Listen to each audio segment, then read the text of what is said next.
Hello students, कैसे हैं आप सभी।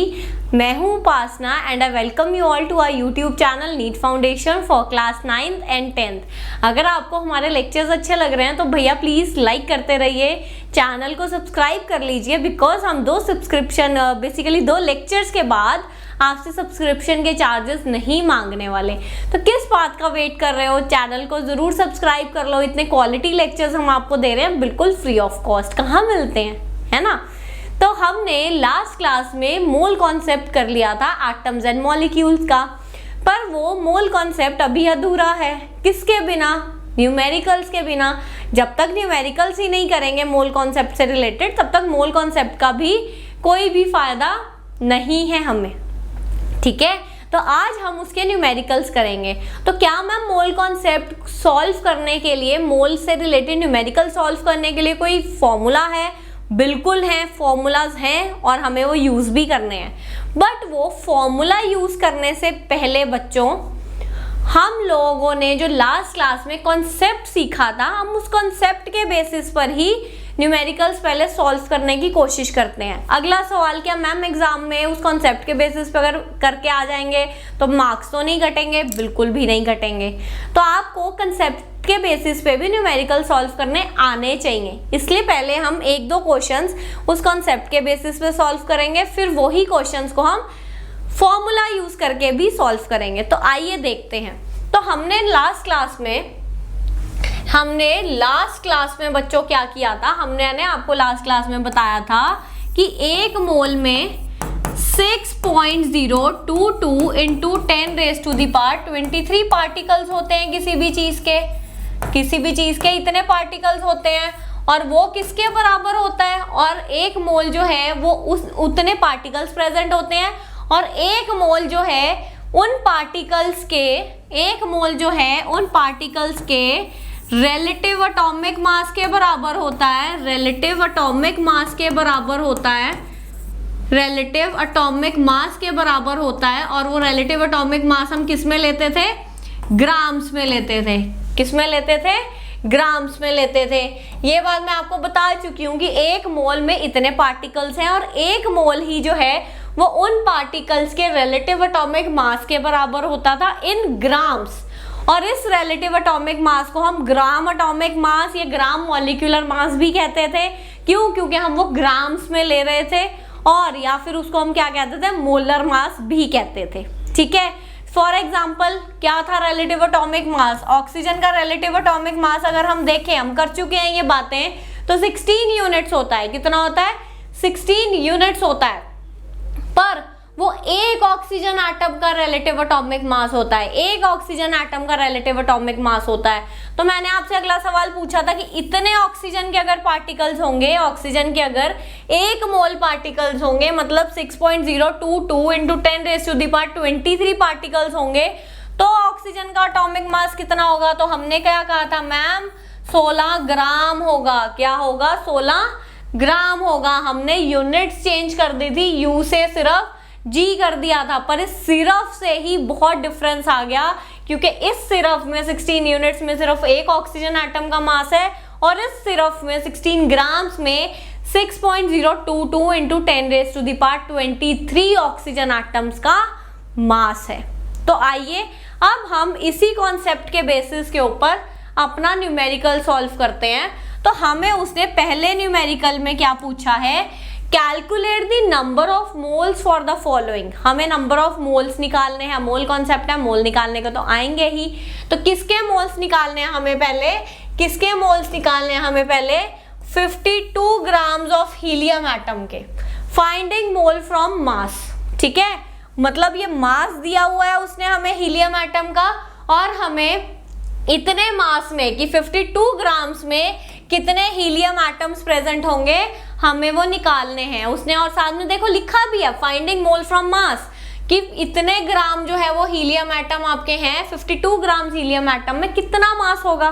तो जैसा मैंने आपको बताया कि पहले हम इस क्वेश्चन को कंसेप्चुअली सॉल्व करने की कोशिश करेंगे। कैसे सॉल्व करने की कोशिश करेंगे? कंसेप्चुअली जो है वो इस क्वेश्चन को पहले हम सॉल्व करने की कोशिश करेंगे। देखो, हमने निकालना है कि 52 ग्राम्स ऑफ हीलियम एटम्स में कितने मोल्स प्रेजेंट है। यही निकालना है। दिमाग में क्वेश्चन सेट हो गया कि मुझे पता करना है कि इतने ग्राम में हीलियम एटम्स कितने प्रेजेंट होते हैं। अब उससे पहले पर मेरे को पता है कि एक मोल में कितने एटम्स प्रेजेंट होते हैं। 6.022 इंटू 10⁻23 हीलियम एटम्स प्रेजेंट होंगे। हीलियम के एक मोल में इतने हीलियम के एटम्स प्रेजेंट होंगे। और अभी हमने कंसेप्ट वाइज देखा कि इसका मतलब हीलियम का जो एटॉमिक मास है, ग्राम एटॉमिक मास है, वो कितना होता है, 4 ग्राम होता है। हीलियम का बच्चों ग्राम एटॉमिक मास कितना होता है, 4 ग्राम होता है। इसका मतलब एक मोल में इतने एटम्स प्रेजेंट हैं।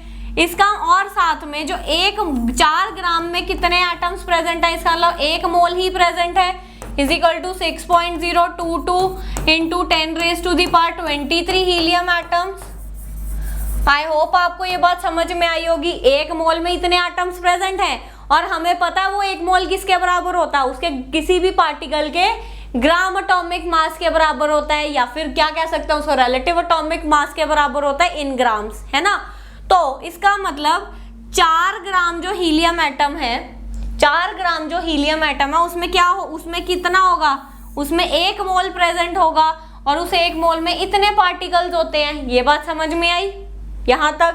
पर हमें कितने ग्राम का पता करना है कि मोल प्रेजेंट है। अब हमें पता करना है कि 52 ग्राम जो हीलियम एटम है उसमें कितने मोल्स प्रेजेंट है। तो मैंने क्या मान लिया, उसको x मान लिया। मैंने क्या मान लिया, x मान लिया। देखो एक मोल में इतनी एटम्स प्रेजेंट होती है और हमें पता है किसी भी चीज का एक मोल जो है, किसी भी पार्टिकल का, वो उसके ग्राम एटॉमिक मास के बराबर होता है। इसका मतलब हीलियम के 4 ग्राम में एक मोल प्रेजेंट है, तो मुझे पता करना है 52 ग्राम्स में कितना मोल प्रेजेंट होगा। तो मैंने उसको x मान लिया। अब कुछ नहीं करना बच्चों, देखो सिर्फ यहां से हमने क्या कर देना है, इसको क्रॉस मल्टीप्लाई कर देना है। क्या कर देना है, क्रॉस मल्टीप्लाई कर देना। जब मैंने इसको क्रॉस मल्टीप्लाई किया तो x into 4 grams is equal to 52 grams into 1 mole. तो 52 इंटू 1 इज 52। अब यहाँ पे क्या हुआ, यहाँ पे 4 इसका मल्टीप्लाई हो रहा है, वहां हम डिवाइड में ले गए, वहां हमने क्या किया, वहां हम 4, है ना। तो अब क्या हुआ, 4 1 जा 4, 4 1 जा 4, 4 3 जा 12, तो x क्या आ गया, 13 आ गया। तो नंबर ऑफ मोल्स कितने आ गए, 13 आ गए। तो देखो हमने सिर्फ जो चीज कल पढ़ी वो कंसेप्ट लगा के ही हमने नंबर ऑफ मोल्स निकाल लिए। अब इस क्वेश्चन के लिए देखिए यहाँ पर आपको नंबर ऑफ हीलियम एटम्स दिए हुए हैं और उसने बोला है इतने हीलियम एटम्स में कितने मोल प्रेजेंट होंगे। 12.044 into 10⁻23 number of helium atoms में कितने मोल्स प्रेजेंट होंगे। अब उसने क्या दिया कि फाइंड करो number of moles from the number of particles. अब उसने कहा कि मोल्स हमें निकालने हैं, पार्टिकल्स दिए हुए हैं, वहां पे उसने हीलियम के एटम्स दिए हुए थे, अब उसने हीलियम के पार्टिकल्स दिए हैं और उसने यहाँ पे मास दिया था बेसिकली हीलियम का। यहाँ पे हमें क्या दिया था उसने, हीलियम का बच्चों मास दिया था, हमें मास से मोल निकालना था। अब यहाँ पे हमें उसने हीलियम के पार्टिकल्स दिए हैं, मुझे पार्टिकल से मोल निकालना है।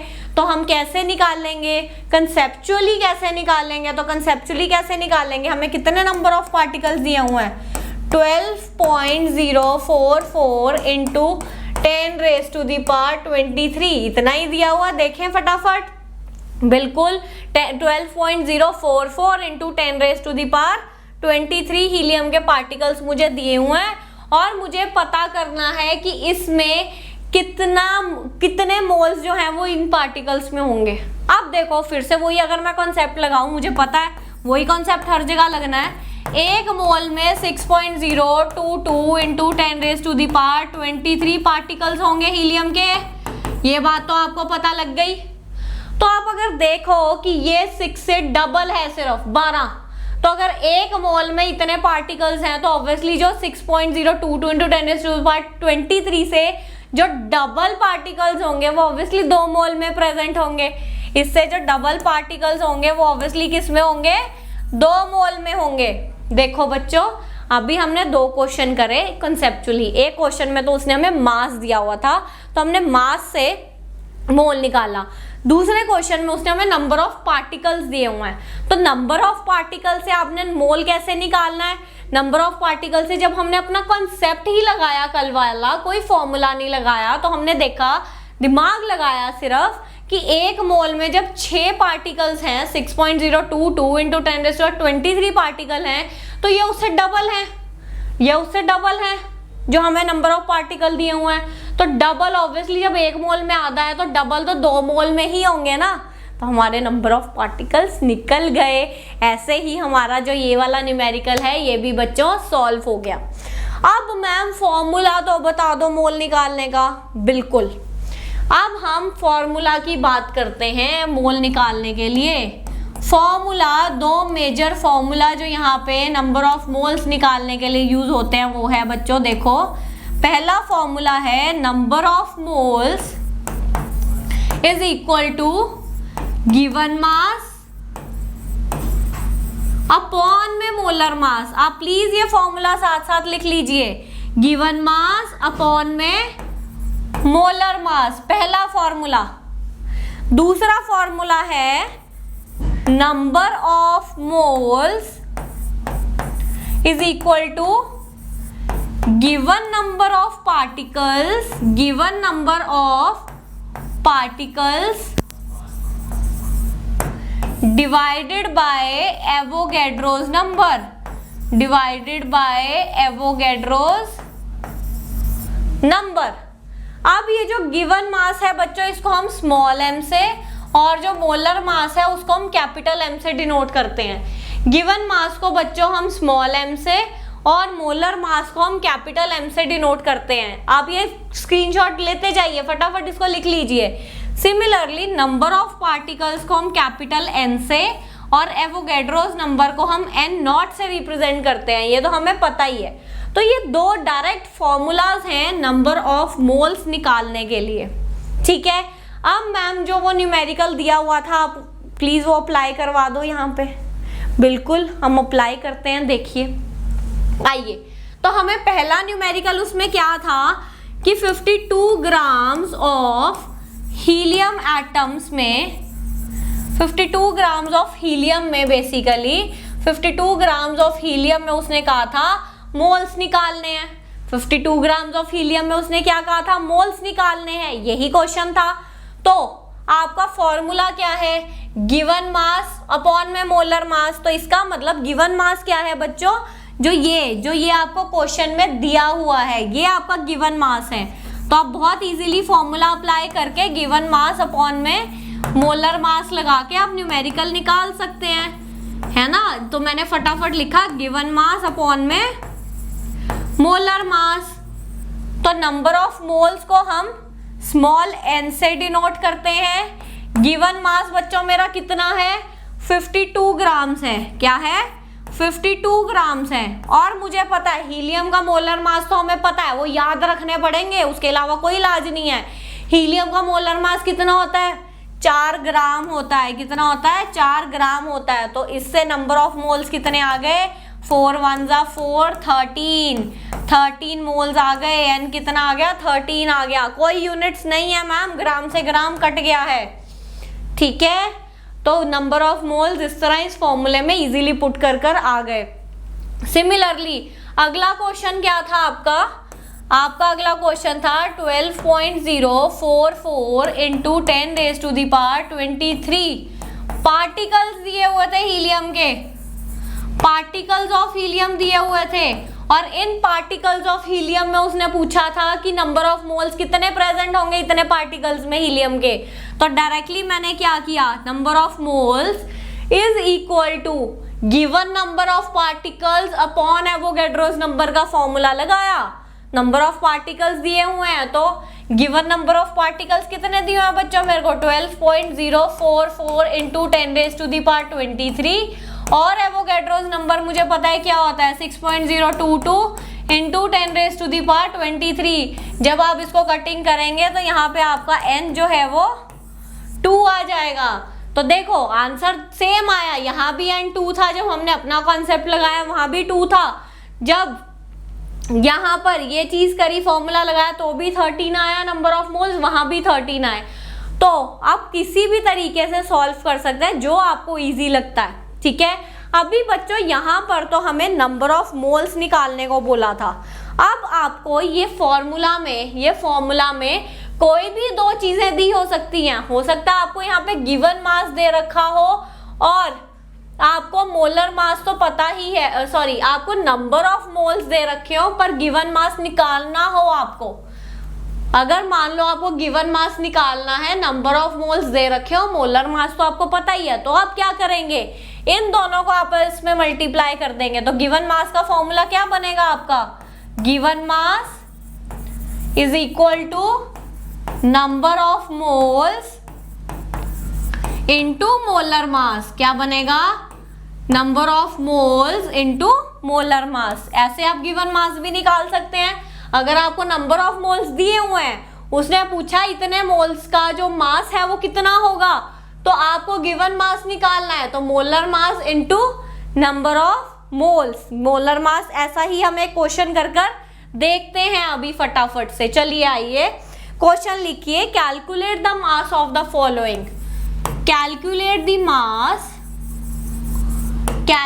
द मास ऑफ, किसका निकालना है, 0.5 ग्राम्स ऑफ N2 का मॉलिक्यूल। 0.5 ग्राम्स ऑफ N2 का मॉलिक्यूल। बेसिकली N2 आपको मॉलिक्यूल तो हमें पता ही है, 0.5 मोल्स ऑफ N2 गैस दी हुई है क्वेश्चन में। तो आपको इसका मास निकालना है और आपको ये जो है वो मोल्स दिए हुए हैं। आपको 0.5 ग्राम जो है बच्चों, ये मास नहीं दिया हुआ, ये मोल्स दिए हुए हैं। आपको कहा हुआ 0.5 ग्राम मोल्स में N2 के मास कितना है।